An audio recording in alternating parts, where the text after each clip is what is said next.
Hey everyone, I'm Dan here with Fanatik Bike Co. And today I'm excited to be able to tell you about one of my favorite components that are out there right now. This is the Cane Creek Helm. If you just watched my Ibis HD4 bike check, you'll know that I've been running the special edition blue air fork, the launch edition, for the past 6 months. This is actually our last remaining launch edition one. Keep that in mind. But it's a product that I've really enjoyed using. It was one that kind of piqued my curiosity when it first came out as Cane Creek's first foray into front suspension. And yeah, I was excited to get the chance to check one out, so I'm here to tell you about that. Now, Brian did do a pretty in-depth review on the internals of this fork, so I'm not going to focus heavily on that. You can check his video out if you want to. I'm going to talk more about my experience on it and just some of the things that I really dig about this fork. So, Cane Creek, they're a little company out of Asheville, North Carolina. They're under 50 people, but in 2005 they sort of rocked the boat by dropping the Cane Creek double barrel coil shock, soon followed by the double barrel air. Now, a lot of you probably remember that. At the time it was pretty revolutionary in the amount of adjustability, tunability, and just high performance that it offered for rear suspension. It was primarily a downhill shock, later adapted to trail bikes, and then brought into lighter versions as well.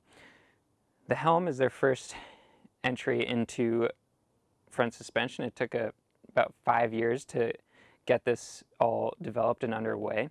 It is currently only available in a 27.5 configuration, but that is soon going to be changed when they drop their 29er version. And they offer it in both a coil and air sprung variety. I've got both of those here. This is the air sprung shock. This is the coil sprung shock. A lot of the same stuff, same damper, same lowers. The spring is what's different there. They're actually the same price too, $1,100 for the coil and the air. This is their Conrad special edition gold one that I think looks pretty cool. Anyways, we'll talk about that here in a second. The air version of this fork is internally adjustable from 100 to 170 millimeters in 10 millimeter increments. You don't actually need any new air spring to do this. That's just by way of its design. There's two little spacers that they include with the fork. That is all you need to change the travel. You can do this at home, or you can have your local bike shop do it. It's fairly simple. And yeah, the air one is optimized for 130 to 170 mil travel. The coil one has a little bit less of a range, and that just has to do with there being a metal spring in there. This one can go from 140 to 160 mil travel. Now, at these higher ranges of travel, we know that this is geared towards enduro bikes, aggressive all-mountain bikes, kind of analogous to Rockshox's Lyric or Fox's 36 Float. Now, when there's these two companies, these two enormous companies with a lot of support and that offer really good customer service, why might you go and spend between $50 and $70 more to get something from a little company out of North Carolina? Well, in my mind, it's going to be at least as good, if not better, than those products. And over the past 6 months, I've decided that I think it is as good. I'm happy to ride one. I've been really enjoying it. So let's talk about that. Well, right off the bat, you can see that this fork looks a little different than the other ones out there, just in terms of its styling. It's got a little more unique styling, these really strong lines. It kind of reminds me of Art Deco architecture from the 1920s, like the Chrysler Building in New York. These really strong buttresses and the really broad arch. Even things like the top caps have pretty strong lines, look a little different than the other stuff we see out there. Now, that's pretty cool. Little details like actually a machined metal brake hose clamp and these machined top caps are not little details that you don't see from the mass-produced OEM makers of suspension, the behemoths out there that we all know and trust, and for good reason. But looks alone aren't going to do it. How does this thing ride? Well, it's definitely a fork that's geared towards those enduro machines out there.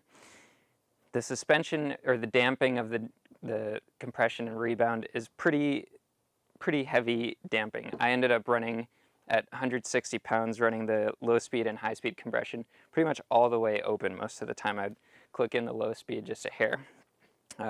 Rebound, pretty normal settings on that. I'll list all that stuff below. Now, the air spring on this one is kind of cool. Actually, sorry, this is the coil. The air spring is cool. Brian talked about how you don't actually use plastic pucks to reduce the air volume. It has a piston in there that you can move the little piston around. I actually found that for much of my riding, if I removed that piston entirely, it gave it a really nice linear feel that I enjoyed a lot. I did take this up to Whistler Bike Park a few times, and for there I would bump the piston down a couple of slots. And for some of my more aggressive general riding, I kept the piston in there for sure. Another cool thing about this air spring is that it actually has a manually adjusted negative chamber. Now, Brian does cover this in depth, but one of the cool things that this allows you to do is actually run a higher air pressure in the negative spring than in the positive spring. Now, you can ask me if you want a little better explanation of this. I'm just going to gloss over it, but what you do is you set your positive air pressure to a little bit higher, say 5 psi higher than you want to run it eventually. Equalize the air pressures between the positive and negative springs by clicking this button down here. And then close that up, and then put your shock pump back on the top and drop this down, say 5 psi. Now this will decrease your suspension travel by a few millimeters, but what it'll do is it'll make a really, really supple top end to your travel. And this is something that the other forks on the market that have a automatically equalizing air spring can't do. They've also got this natively configured coil sprung. Now, a lot of people out there are freaking out about coil springs right now. Kind of funny bringing it back from, the early 2000s. But Cane Creek has just decided to make one as a coil sprung option. You can get this with whatever weight spring you need for your riding weight. You can get in touch with us. But it doesn't require you to spend a couple extra $100 on an aftermarket upgrade to run a coil spring. So, now, why would you consider this? I've told you I like the fork. I've told you it's got some cool features that are a little different. I think if you ask yourself a couple questions, you might be able to come up with a good answer. Well, for the time being, do you ride a 27.5-inch bike? These are only made in 27.5 for now. That will change. That's a big one. Are you a more aggressive rider? That's a big one. I think this fork does cater to people who are really looking to push their bike, push themselves, and push their gear. Now, if you like supporting small companies, if you like supporting American-made stuff, these are hand-assembled in Asheville, North Carolina by the guys over there. They're all mountain bikers like you and I that just love this sport. And I think it's pretty cool to be able to support a little brand like that, especially when they're making a really awesome product like the Cane Creek Helm. That covers pretty much everything I wanted to cover on these forks. If you have any questions about this stuff, drop us a comment below. I also wrote an in-depth review. It's on our blog. I'll leave a link for that in our description. Check out Brian's shorter video on this where he covers the internals of this fork a little bit more. And yeah, give us a call, shoot us an email. You know how to get in touch with us. Thanks for watching. We'll see you next time.